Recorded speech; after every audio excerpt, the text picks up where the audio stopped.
Today, I'm going to go into a little bit of potentially controversial subject matter. Stop all marketing immediately. Stop it. Don't do anymore. You got to rethink everything. Now, before you jump through the screen and call me an idiot, let's just back off a bit. I'm not losing my mind. I once said in a meeting to my employees that I would rather spend money on marketing than breathe.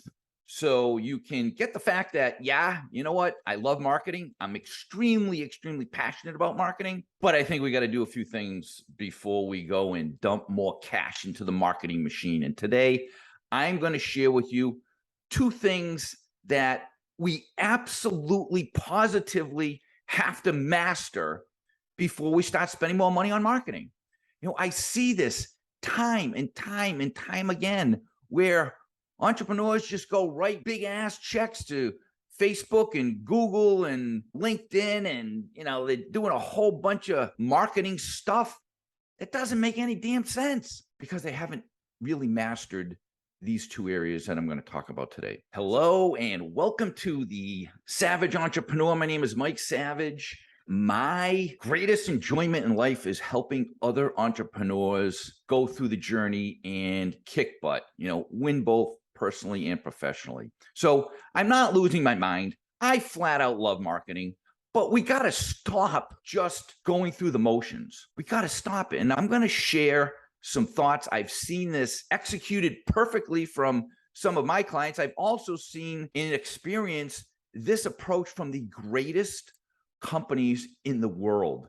They flat out understand this. They use this every single time before they put any ad out there. The bigger companies, the most successful companies, they completely get this. Before I go much further into that, I want to step back and talk a tiny bit about my philosophical approach. What I do for a living is I help people build companies. I think that when we go through the process of building a business as entrepreneurs, we go lock, stock, and barrel into the business part. Business, business, business. Guess what? We were men and women long before we were businessmen and women, long before we decided to take on this entrepreneurial journey. And there are just some fundamental things. Now, I built a lot of companies. I built several businesses, a few multi-million-dollar companies. I understand the challenge of building companies. And one thing that I know for sure, especially at this stage in my life, is it's more than just business. I live by this philosophy called the Entrepreneur's Trilogy. And I believe that we live three movies simultaneously, call them Heart Set, Mindset, and Skill Set.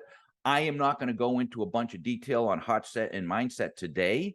I'm going to focus on some skills. I'm going to focus on basically the fundamentals, I believe, of running a company, and it's foundational. So the skill set portion of the Entrepreneur's Trilogy, I call this the heartbeat of business. I believe that skill set, our skill set, the foundation, the fundamentals of building a business begins and ends with three things. First and foremost is our product or service. What is it that we are sharing with the world? Every business on the planet exists for one reason and one reason only, and that's to solve a problem. So if you are an entrepreneur and you are listening to this on a podcast or even watching it on YouTube or reading it on my blog, there is a reality. You solve a problem. What is that problem that you solve? You should be able to articulate that very clearly because it's your company. That's step one. Then in conjunction with that, as you come up with your product or your service, you in your brain are already thinking about, who is that target market? Who is my ideal client? Who is the person that is best positioned to purchase from me? Once we understand who our target market is, once we fully can articulate what our product or service is, then we take the next step, which is strategic marketing. And strategic marketing is nothing more than a dating service. Now, let me explain where I'm going with this. Actually, I'm not even going to explain it right now. I'm going to wait until we get a little bit further in on the training. But trust me, strategic marketing does nothing more than bring your product or service and connect it with your ideal client and target market. So the first component of skill set, the heartbeat of business, is our product, our service. What problem are you solving? I would challenge you to write it down right now in excruciating detail. What problem are you solving? Number two is, who are you solving it for? That really is the definition of your target market or ideal client, is who are you solving the problem for? And then ultimately, the strategic marketing plan is, how do you connect the two? So that is the fundamental or the foundation of the training that I want to go through today. But I'm going to call the business Clueless Business Inc. Or I could call it I Am Clueless Inc. Or I Don't Know What I'm Doing Inc. And I see so many companies, so many business, so many entrepreneurs that are living in this world where they have a product or service, and I make stuff or I do stuff. That's their, I'm in construction. Yeah, I build things. I run a restaurant. I have some software, whatever it is. Like, I make and do some stuff. Then one of the biggest mistakes I see happening in so many businesses is, just because someone has a pulse does not mean they are one of your customers. I hear this time and time and time again. Anyone can use my product or service. No, it's not how it works. Everybody can't use your product or service. You've got to be able to narrow down who your perfect target market is, your perfect ideal client, your perfect customer. And once you can clearly articulate exactly who he or she is, once you can do that, the next step in the process is easier. But too many people go, yeah, I make some stuff. I can sell my services to pretty much anybody. And then they go off and they start writing big checks. They will spend some money on Facebook ads or Google SEO or LinkedIn, and they'll send a bunch of emails, and they'll start doing stuff and not really understanding that you can't do a very good job of strategic marketing until you are absolutely, positively, crystal clear on who your ideal client is and exactly what you're selling them. Your key product, your service satisfies a specific demographic. And I'm going to go through some things. I'm going to share some examples. I'm going to actually use my own business as an example, and you'll be able to take and translate some of these thoughts, some of these ideas to your business. As I said earlier, there is a step-by-step process that I believe we need to do in sequential order. And maybe that's the nerd engineer in me that's like, well, you got to follow a process. Well, yeah, you know what? You do. As you start to build your business, you're going to realize that the more people you get, the more employees you have, the more team members you have, you need to have a process. Well, business is the same way. You've got to absolutely, step number one is fully be able to articulate your product. Step number two is you need to be able to identify in excruciating detail who your target market is. And then, and only then, do we start spending some money on marketing. Way too many entrepreneurs are writing checks irresponsibly just because they think it's the thing to do. Now, here's what I love. I love when I see a company that is doing a phenomenal job at this process of really fully understanding their product, understanding who their target market is, and then executing on a beautiful strategic marketing plan. You see it all the time. So there are so many companies that do this, and I think it's phenomenal. But the reality is, if you pick a marketing medium, for example, you pick television. If you pick television and you are marketing to a certain demographic, let's take ESPN, for example. I enjoy watching ESPN. I love my sports. I am from Boston, and I love all of my Boston sports. In any event, a lot of people that watch ESPN are in their 20s, their teens, younger kids. And there is a ton of advertisement on ESPN for fast food, junk food, all of that shit that people put in their body. The reason they're doing it, it's also very inexpensive. So really crappy food at a very low price, and you get a whole ton of it for $5. I think there's a lot of teenagers or kids in their 20s that, them like, hey, I'm down with that. Bring it on. They know you. They know you. They know you. They know their product, and they're really good at marketing and advertising. So if you're choosing to advertise on television, Do you know how many channels there are to advertise? There are thousands of channels. Now, if you have a product or a service that's designed for the outdoors person, the person that's living in the wilderness, what are the chances that you're going to be advertising some super high-tech product to them? No, you're probably not going to advertise a high-tech product on Animal Planet. On the other hand, you may want to advertise a high-tech product or something along those lines to a channel like CNBC, where CNBC has, a whole bunch of, people that are business people, entrepreneurs. Why do you think that Shark Tank is on CNBC? All the reruns anyways. If you watch Shark Tank and you watch the people that are advertising on Shark Tank, you understand that I am their ideal client. They know that there are people that are watching this that are entrepreneurs or people that are aspiring or just want to see people succeed. They love the stories, or maybe even they get a high off of watching people on CNBC or on Shark Tank, watching them get crushed.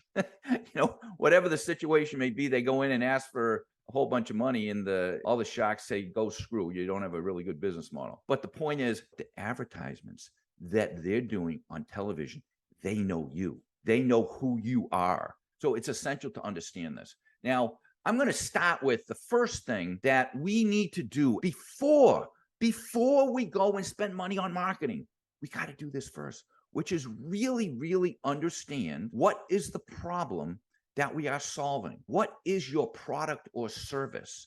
Now, I built a bunch of different companies in a bunch of different industries. Each time, each situation is different. And so if I look at my business, now I have in my Savage Secrets business, I have multiple products.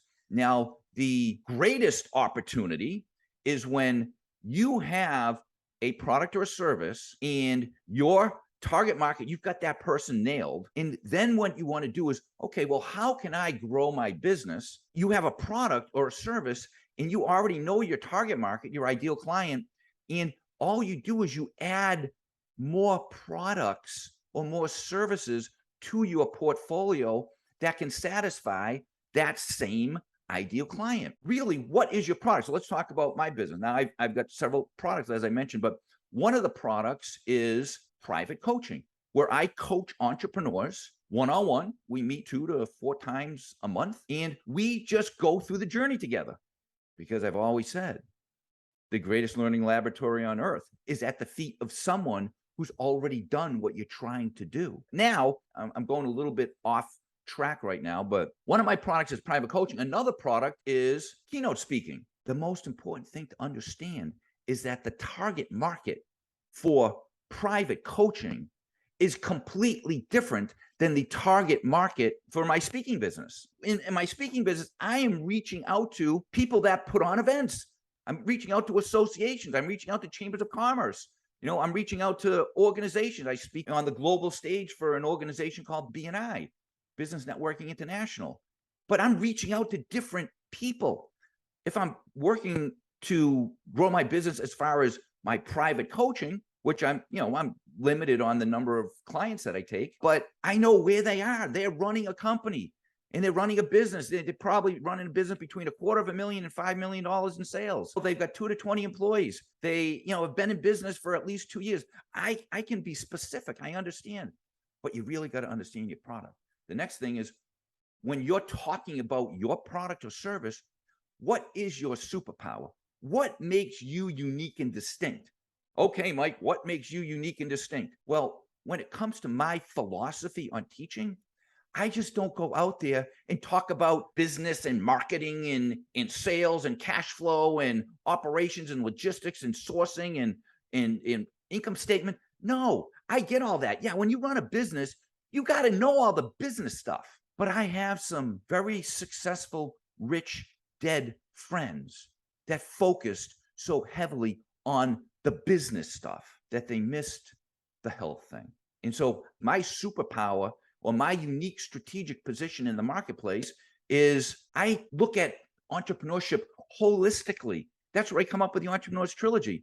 You can't just win in one area and lose in the other areas. If you are successful as heck in business and you got all the money in the world and success and accolades and you've lost your health, or you've lost those most important relationships in your life, your family, your friends, your coworkers, and you're not happy. That's not winning. So you got to win in the other areas also. So that's what I would look at as my superpower. And my brand promise is I'm authentic. I'm not going to come and just throw you a line of bullshit. And the reason that I believe I'm authentic is I've lived it. I've had the highest of highs. I've had the lowest of lows. Hollywood wins and soul crushing defeats. And I'm here because my promise to you, if you are that entrepreneur, is I'm going to share with you in really great detail some of the experiences that have gone on in my life. So again, when you look at your business, answer these questions. What is your specific product or service? What is your superpower? What is your brand promise? What are those things as you're running your business that are non-negotiable? You know, someone could come to you and say, hypothetically, you're in the construction industry and your sole focus is that my goal is I'm only going to do an excellent, top-notch leadership quality project. And someone comes and say, hey, you know what, can you, would you mind putting in, a new bathroom? Don't worry about fixing the walls up or doing it. Just bang some stuff together and, just make it work for a little while because I'm trying to sell my home. No, you have to have that belief in yourself, in your product, in your service.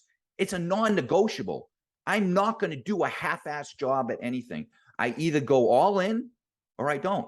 And another big piece is in every single business, you have a competitor. I don't care what you do, what you sell, what you make, or what your service is, you have competitors. And it's essential for you to understand your competitors, not just understand what they do and what they serve. Now, guess what? There are a lot of businesses that do the same thing. If you're looking for fast food and you drive down the road, guess what? You're going to find a whole ton of them. But some of them sell chicken, some of them sell burgers, and some of them sell other stuff. It's like they have their unique thing. And when you watch the advertisements on television, what they're trying to do is they're trying to differentiate their product. The final piece is what's your pricing? Like, how do you want to price your product? You're out in the world solving a problem. How are you going to price it? Do you want to be a commodity and sell it at the lowest price possible? Do you want to be a premium product? Do you want to be somewhere in the middle? Whatever it is, you got to pick something. When you are picking your pricing, you have to be really in the state of understanding who your target market is. Because, there are things in the world, a Mercedes-Benz, a Lamborghini, the target market for a $100,000 Mercedes or a $300,000 Lamborghini is not a kid in college. Now, there are some kids in college or in their 20s that professional athletes or whatever, they've built a business and they got a whole ton of cash. But that's not who Mercedes and Lamborghini are marketing to. If you're looking to buy, say, it's an engagement ring or whatever, and if you're in a certain revenue or income bracket, if you're a low income bracket, the chances of you going to Tiffany's to buy a $80,000 engagement ring are probably not good. Tiffany's sells to a certain clientele, but then there's a whole bunch of jewelry stores in the mall that they're happy to be able to, and I don't even know how much an engagement ring costs anymore, but years ago, a few $1,000. But understanding your product is essential. So all of these steps, you ask yourself, what problem am I solving? So this is really step one. I said there were two things I was going to talk about. Step one is fully understanding all of the specifics of your product or service. Understand it really well. Step two in the process is, who is your target market? Who are you solving this problem for? And there's a lot of things that we can do when we go through the process of identifying our target market. Now, there is a free PDF handout that will be part of the show notes that you can download. And it's basically a list of 21 questions that you can ask to better narrow down who your target market is. But some of the things like demographics, what is your age? What is your income level? What is your ethnicity? Where do you live? So there are all these demographic aspects of your target market that you want to. So when I look at my world, well, I help entrepreneurs build companies. So guess what? Is there an age limit for this? Nope. Is there a gender differentiation? Nope. Men and women, any age, are building companies. They're striving to get to that next level. But then there are certain other things that can change who exactly is a perfect client for me. Now, when you're looking at your ideal client, what are some of their values? What are the things that are important to them? So when you start to put your product out there and you want to be able to marry it to that target market, you want to have an alignment in values, right? Your product or your service is going to be aligned with the values of your ideal client. And so when you start to think about that, what are some of the things that are important to them?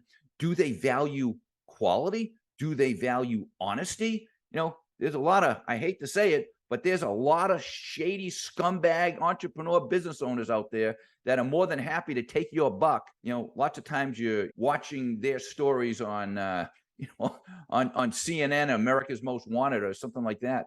But there's a misalignment. So you want to be aligned with the values of your ideal client. And when you think and you put yourself in the position of your ideal client, what are some of the things that are frustrating them?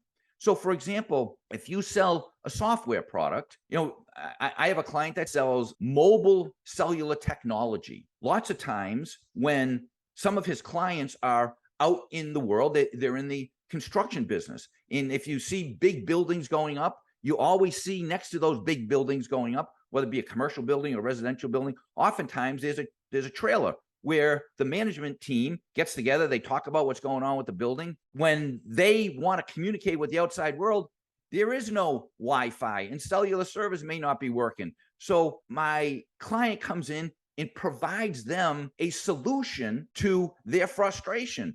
Their frustration is, I want to be able to communicate via email, via text, via messaging to the rest of the world, but there is no, hardwired. There is no technology to where they're putting up the building. And so he provides that service, but that's their frustration. When I look at my world and I look at my ideal client, what's their frustration?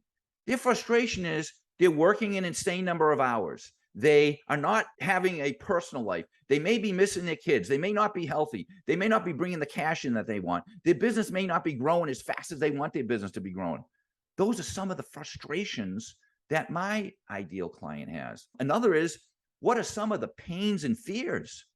Now, when you're building a business, and again, I'm talking about my ideal client as it relates to my coaching business. What are some of their pains? What are some of their fears? They're scared that this thing may never work. They may have fears about taking that next step or hiring that next employee or investing in that next product or investing in that next service. Or say you run a restaurant, you build restaurants. I was just in a restaurant the other day, absolutely stunning. This organization owns like 5 or 6 restaurants, absolutely stunning. But they wrote a check for $5.5 million to just fit up this new restaurant. Fantastic, it's beautiful, but they wrote a check. Lots of times my ideal client are fearful. They're fearful in investing in a coach. They're fearful investing in training, but they have certain pains. And oftentimes, if I have the ability to speak to those pains and I have a solution, my product or my service has a solution to those pains, I need to understand those. So think about your target market and your ideal client. What are the pains that they're experiencing? And as you go to align your product or your service with your target market, you really want to understand their pains and their frustrations. And what are their lifestyle goals? I know beyond a shadow of a doubt that my ideal client, their lifestyle goals is, I want to be able to do what I want, when I want, with who I want. I want a boatload of money. I want to be able to take my family on phenomenal vacations. I want to enjoy. I want to be happy. I want to be happy. Just think about that. I hate to say this, but I work with so many and I see so many entrepreneurs that are just miserable. Is it because of the business? What comes first? Happiness or business success? Well, I don't know. I'm not going to be happy until my business is successful. Well, guess what? That could be a problem, right? That's why I have a course called The Savage Sunrise. That's why I talk about the Entrepreneur's Trilogy with Heart Set, Mindset, and Skill Set, because this thing that sits on our shoulders is so powerful and it's so beautiful. But if your ideal client, your target market has goals, what are they? What are their lifestyle goals? I'm just sharing from my perspective. Your client may have completely different goals unrelated to that. And then ultimately, the final piece of this equation is, well, I understand the demographics, the value, the frustrations, the lifestyle goals. And this isn't really a next attribute of your target market, but I'm going to share with you that the riches are in the niches. And what do I mean by that? Newsflash. Everybody is not your customer. And the more that you have the ability to narrow down and be specific about who your ideal client is or who your target market is, the better you're able to niche that down, the better you will be in the next step. And the next step is strategic marketing. And the next step is marketing spend and advertising. So the two things, step one, you really have to be able to explain and understand your product in excruciating detail. Number two, you want to be able to go out and understand your target market. You are solving a problem for someone. You're out in the world solving a problem. And when you can get to that point where you create a product or a service and you sell it to someone and they love it, that's the greatest high to me. The greatest high is when you can create something from a vision that you had. You have an idea, you have a thought, you have a belief, and you actually take the initiative, spend some money, you go and create this product or this service, and then you find someone and they say, hey, I would like to give you my hard-earned money for that product or service. That's a high. That is a high. And I don't care if you're making toilet plungers, you're weaving baskets, or you're selling services such as finance and investment. This is why I love entrepreneurship so much. I'm addicted. I don't know what I love more, building companies or helping people. I just love it. And this isn't for everybody. If you're an entrepreneur and you're sitting on the other side of this training and you're listening or watching this, guess what? You got an addiction, and it's called entrepreneurship, and it can be healthy or it could also eat you alive. So now what I want to do is I want to go into that next step, the final step, which is strategic marketing. Strategic marketing is like a dating service. Now, what do I mean by that? Think about it. Think about a company like Match.com. What do?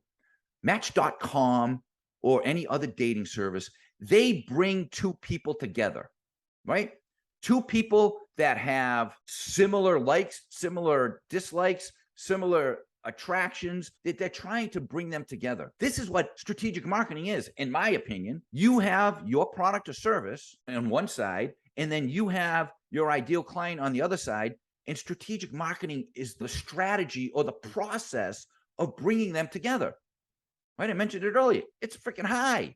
It's a high when you can take your product and you can connect it with someone and they buy it and they love it and they give you 5 stars or they give you a great testimonial. The key is it's in the world, this world of strategic marketing, this world of bringing together or trying to create a magnetic attraction between your product and your target market. The challenge with strategic marketing is that there is an insane number of options. There is an unlimited number of things that you can do when you're going to connect your target market with your product or service. There's everything. There's everything from advertising in bathrooms of restaurants. There is billboards. There is television advertising. There is obviously the digital marketing world of Facebook and Google and LinkedIn and YouTube and Instagram and TikTok and wherever else the world is, in Twitter, wherever else the world is going from a digital marketing perspective. And there are tons and tons of gurus out there that can articulate the exact specific strategies that you need to do when you're creating Facebook ads. I ain't that guy. I have people that help me. I'm not a specialist in that area. Quite frankly, you can be, or you may outsource it. But the point is, when you're putting together your strategic marketing strategy, your strategic marketing plan, those two words, strategy and plan, are essential. to making sure that your investments make sense.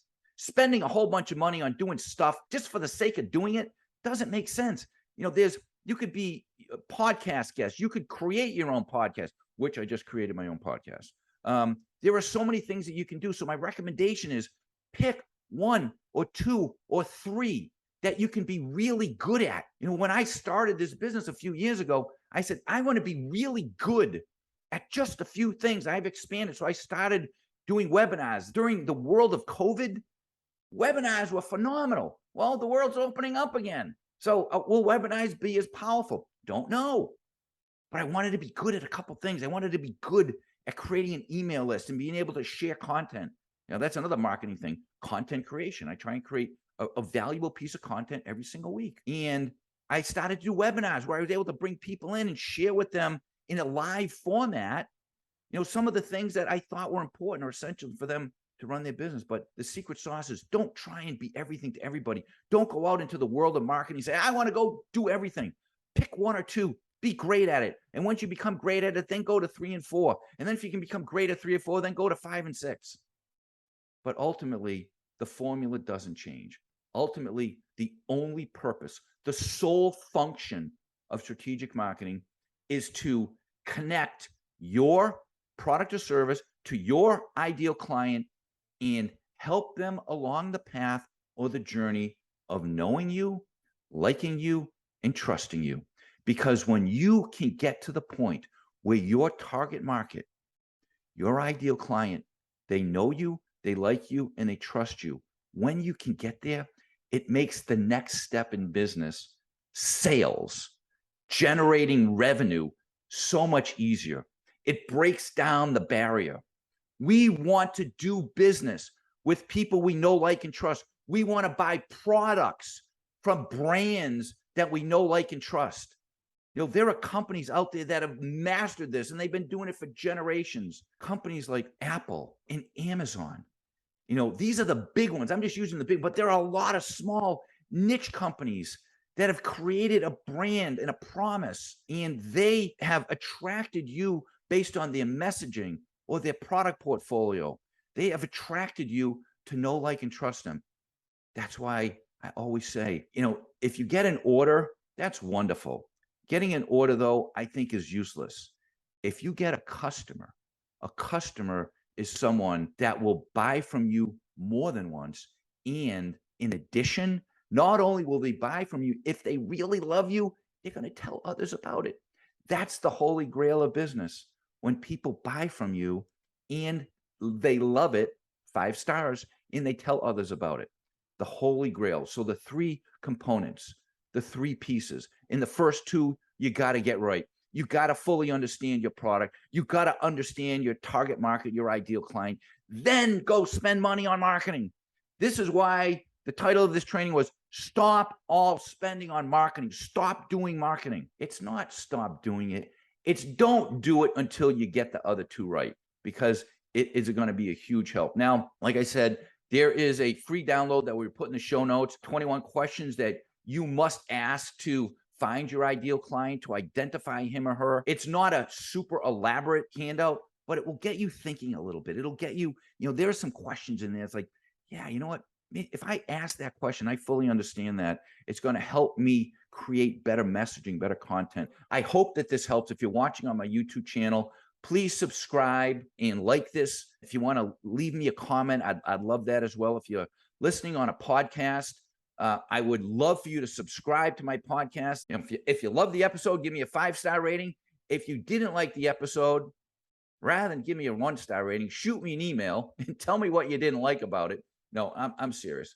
I ain't perfect. I'm going to screw up. I'm going to put content out there that it's not for everybody. But if you liked it, I'd love for you to subscribe and rate my podcast. So dream big, go kick some ass.